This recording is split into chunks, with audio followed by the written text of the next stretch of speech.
नावापुढे सारं जग लहान असतं, सारं जग लहान असतं.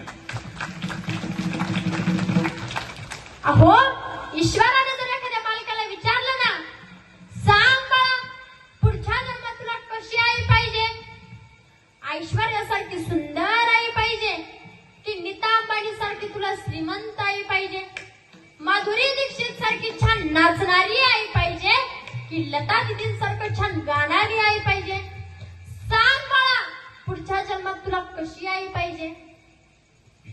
अहो, ते मूल देखील ईश्वराला सांगेल, नको मला ऐश्वर्या, नको कोणी अंबानी, भले माझी आई पाजू दे, मला पिठात मिसळून पाणी, तिच्या हातच्या पाण्यालाही अमृताची चव येते, आणि लता दीदी असतील ग्रेट पण मला माझ्या आईच्या अंगाईनच झोप येते.